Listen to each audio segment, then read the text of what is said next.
Ow. This is great. I got lye in my eye right before I filmed. Like, it won't go away. Wear your safety glasses. Right, so I'm gonna fix this while you watch an intro, but before I let you go to said intro, hello, I'm Mrs. Soap and Clay. Let's make stuff. Ow!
How's it going, Sudsers? Welcome back to the channel. You are at Soap and Clay, where we make all the soapy things. And that was a really weird intro for today's video because we are doing an FAQ and really deep diving into pH. And I would assume that a professional soap maker, such as myself, would not talk about getting lye in her eye right before going into an FAQ where she wants to be seen as, you know, an authority in the field.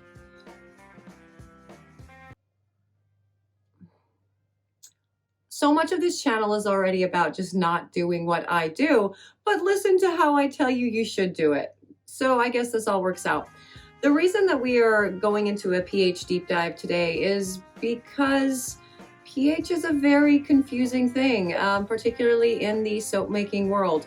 And I want to talk about it. There are so many threads on the interwebs about pH of soaps and shampoos, and people making yoni bars, which is, that means your vagina. And so the pH down there, it's all a thing. And I really don't think people really understand what pH really means. And so what we're going to do today is we are going to test the pH of a whole bunch of things, right? So obviously soaps and shampoos and all that jazz, but also like household chemicals that you like know and use, like bleach and vinegar, and explain why you need bleach for this task and why you need vinegar for that.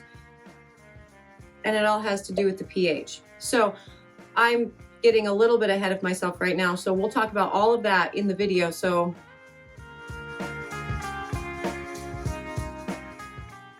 okay, so we are pH testing today, and I again don't know that I left myself enough time to actually fully deep dive into, you know, the thing I want to deep dive into. So I'm going to try. So what I'm doing here, I'm actually mixing up the solutions to do the pH testing, and so we are going to be working with, I believe, 8 different tests today. So we're going to be testing 4 products, right? A lye heavy soap that you saw in the first thing, and this is the Syndat bar.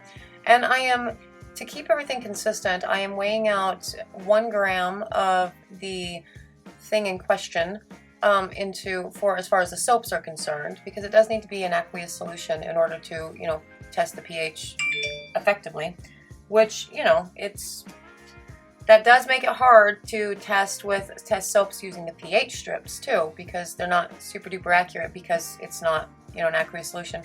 So anyway, this is the Syndat bar, and again, I am measuring out 1 gram into 99 grams of distilled water for all of the soap products. We're doing a lye heavy soap, a Syndat bar, a bar of cured soap, and a fresh soap batter. So like right before this, I had made a batch of soap and took 1 gram of that and put it into the beaker to be tested as well.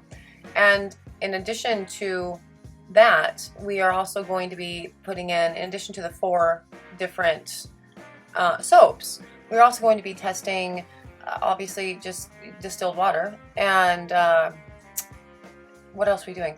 Bleach, which is, as we know, an alkaline, and vinegar, which as we know is acidic, as well as 91% isopropyl alcohol, or rubbing alcohol rather. So we're going to be looking at different things that we use in our everyday life, because there are reasons, right, that you use vinegar over like something acidic on the pH scale over, something that's alkaline, and vice versa. There are reasons that you use something alkaline over something acidic, and that's important to know, and it's important to keep in mind when formulating your skincare products and making different claims about things and the pH of skin versus soap versus all the things.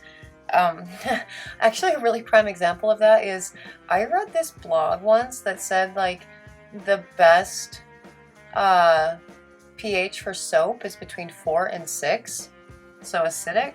And I laughed, and it's not soap anymore if it's acidic, right? Like by definition, that's not, soap is an alkaline. It's slightly alkaline, but it's an alkaline, and it's in order to actually do what soap is supposed to do, which is, cleanse, oil, dirt, debris, grease, break down protein structures on, surfaces. So like, for example, the reason that we are told to wash our hands so much through COVID and through anything is because, that's actually how you break down bacteria and viruses and those sorts of things, so they're no longer, dangerous, essentially. So it's all it was a silly thing to read. And also, just like thinking about that just off the, from sort of a logical perspective, yeah, our skin is slightly acidic, and that's good, and that's, good acid mantle is, slightly acidic. But that doesn't mean that you should be washing yourself with the same pH of your skin. In fact, or your hair to that matter. In fact, that doesn't really make sense if what you're doing is trying to wash, right? So let's look at some of these different solutions that I've created and see what we are working with for the different pHs. Now I have this pH measurement tool, which it's reasonably good. It's not the best thing to, if you were working in a lab, this would not be the thing that you would be using to give you precise measurements all the time. And we're gonna show you why that is, right now, because that water just came in at 8.7, and I'm gonna write down, and we're gonna do the thing or whatever. But distilled water in and of itself should by definition be neutral, right? And what does neutral mean pH? So if the scale is from 1 to 14, everything below 7 is acidic in varying degrees, and everything above 7 is alkaline in varying degrees. And 7, distilled water, is meant to be neutral. And this is why I use distilled water and not like tap water, because that can change based on the minerals and whatnot that are put into the water and how it's treated. Now, the bleach came in at 10.9, which actually makes sense for household bleach. It's around 11, and a pH of 11 is a mild irritant to the skin. And so for not commercial bleach, but bleach that's sold for use at home, that actually makes sense, because they don't want to give us anything that's too terribly caustic, because I don't know about you, but I misuse bleach. I have my hands in bleach water or barely diluted bleach more often than I really should. So a pH of 11 totally makes sense. Now here, the vinegar is coming in at 2.4, which also totally makes sense for white vinegar. That's what it is. So very acidic, right? And that totally makes sense. It's white vinegar. And the alcohol was actually an interesting thing for me, because normally alcohols will, isopropyl alcohol usually comes in with a pH of, between like 7 and 8. And this is 91% rubbing alcohol, and it's coming in at 5.4, which is kind of odd, honestly. And I have not actually researched yet to see why that is and why we have a more acidic alcohol and rubbing alcohol than we do, you know, kind of. Anyway, that was interesting to me, and that doesn't quite make sense. But moving on to the soaps here.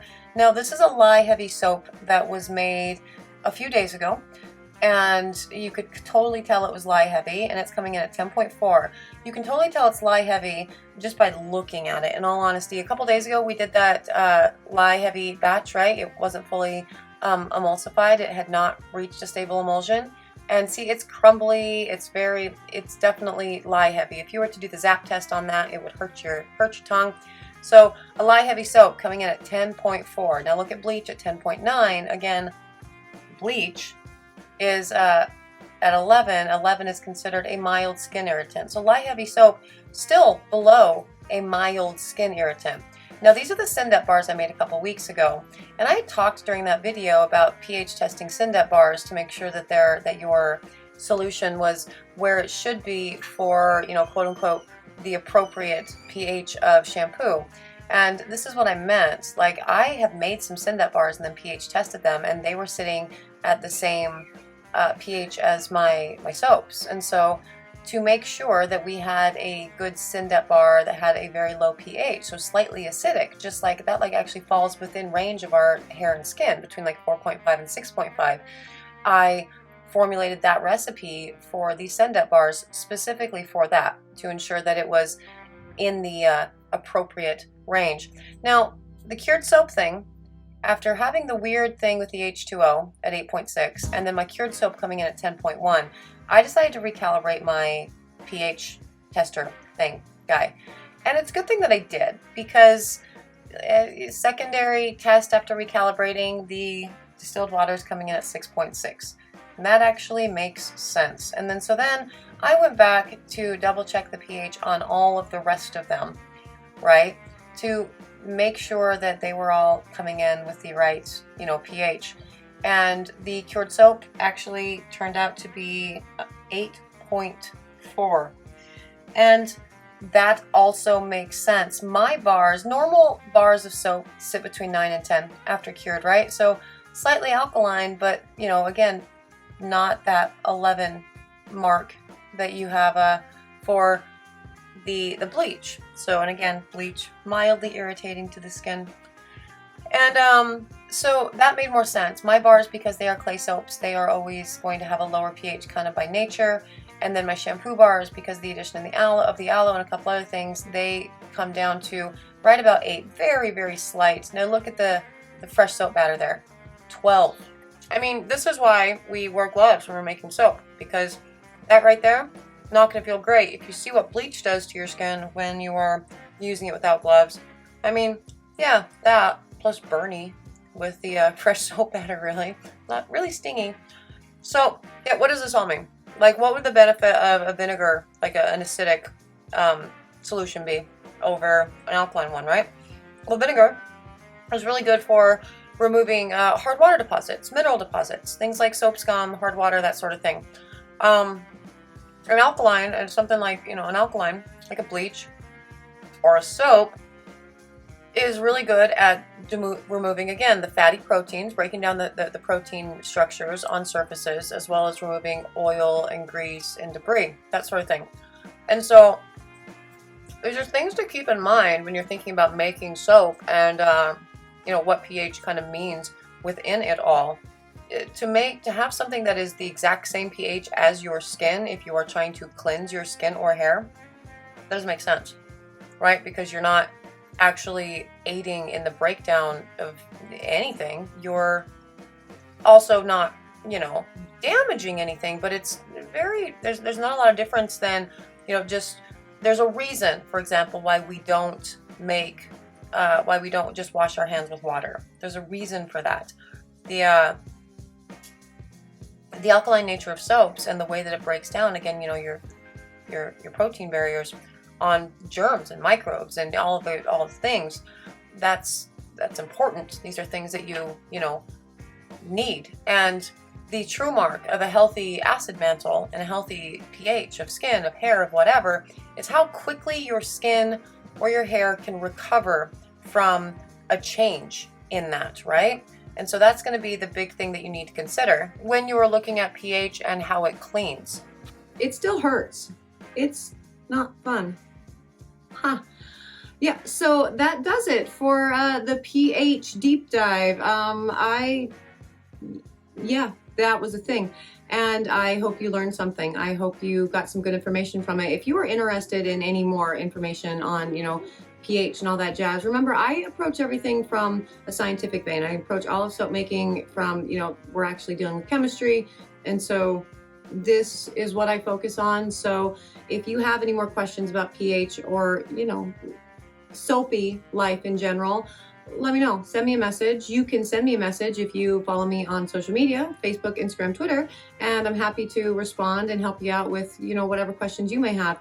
If you are interested in more soapy antics that involve all of the sciencey things, subscribe to the channel because we're doing this every day. I mean, we don't do me with lye in my eye and pH. We don't do that every day, but we do soap literally every day, as the name 365 Days of Soap might suggest.